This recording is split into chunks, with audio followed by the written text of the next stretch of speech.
Hello everyone, എല്ലാവരും സുഖമായിട്ടിരിക്കുന്നു എന്ന് വിശ്വസിക്കുന്നു. ഇന്നത്തെ വീഡിയോ നല്ല ചായക്കടയിലൊക്കെ കിട്ടുന്ന അതേ രുചിയോടുകൂടിയുള്ള ക്രിസ്പി ആയിട്ടുള്ള പരിപ്പ് വട എങ്ങനെ തയ്യാറാക്കി എടുക്കാം എന്നുള്ളതാണ്. അപ്പോൾ അതിനായിട്ട് ഞാനിവിടെ 1.5 കപ്പ് വടപ്പരിപ്പ് ഓവർനൈറ്റ് കുതിർത്ത് വെച്ചിട്ടുണ്ട്. അറ്റ്ലീസ്റ്റ് ഒരു 3 മണിക്കൂറെങ്കിലും കുതിർക്കാനായിട്ട് ശ്രമിക്കുക, എന്നാലേ നമുക്ക് ആ ഒരു കറക്റ്റ് പാകത്തിന് കിട്ടുള്ളൂ. അതുപോലെ തന്നെ വടപ്പരിപ്പ് തന്നെ എടുക്കാൻ നോക്കുക. അതിനാണ് പരിപ്പ് വട ഒരു പെർഫെക്റ്റ് ആയിട്ട് കിട്ടണമെങ്കിൽ വടപ്പരിപ്പാണ് ഏറ്റവും ബെസ്റ്റ്.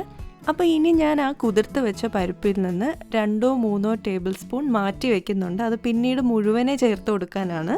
ഇനി നമുക്ക് ബാക്കിയുള്ള പരിപ്പെല്ലാം ഒന്ന് അരച്ചെടുക്കാം. ഞാൻ ആദ്യമേ എല്ലാം ഒരുമിച്ചല്ല അരച്ചെടുക്കുന്നത്, കുറച്ചായിട്ട്, അതായത് ബാച്ചായിട്ട് ആണ് ചെയ്യുന്നത്.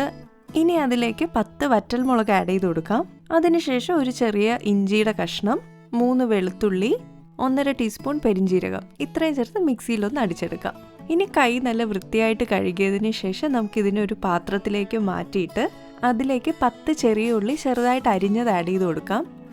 അതിനുശേഷം 2 പച്ചമുളക്, 1 തണ്ട് കറിവേപ്പില ചെറുതായിട്ട് അരിഞ്ഞത് കൂടി ആഡ് ചെയ്ത് കൊടുക്കാം.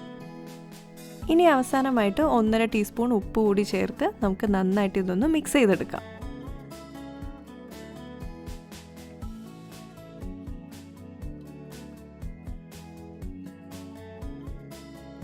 അതിനുശേഷം നമ്മൾ നേരത്തെ മാറ്റി വെച്ച മുഴുവനുള്ള പരിപ്പ് കൂടി ആഡ് ചെയ്ത് ഒന്നും കൂടി മിക്സ് ചെയ്ത് കഴിഞ്ഞാൽ നമ്മുടെ പരിപ്പ് വടയുടെ മിക്സ് റെഡി ആയിട്ടുണ്ട്.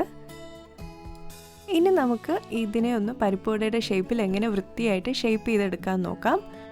അതിനായിട്ട് നമ്മുടെ മിക്സിയിൽ നിന്ന് ചെറിയൊരു പോർഷൻ എടുത്തിട്ട് അതിനെ നല്ലൊരു ഉരുളയാക്കിയതിന് ശേഷം നമ്മുടെ ഉള്ളം കയ്യിൽ വെച്ചിട്ട് നന്നായിട്ടൊന്ന് പ്രസ് ചെയ്ത് കൊടുത്താൽ മതിയാവും.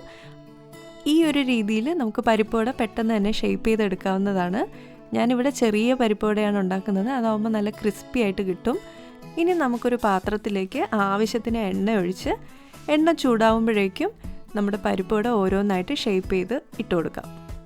എണ്ണ ചൂടാവുന്നത് വരെ ഹൈ ഫ്ലെയിമിലും ചൂടായി കഴിയുമ്പോഴേക്കും മീഡിയം ഫ്ലെയിമിൽ വെച്ചാണ് ഞാൻ പരിപ്പ് വട വറുത്തെടുക്കുന്നത്.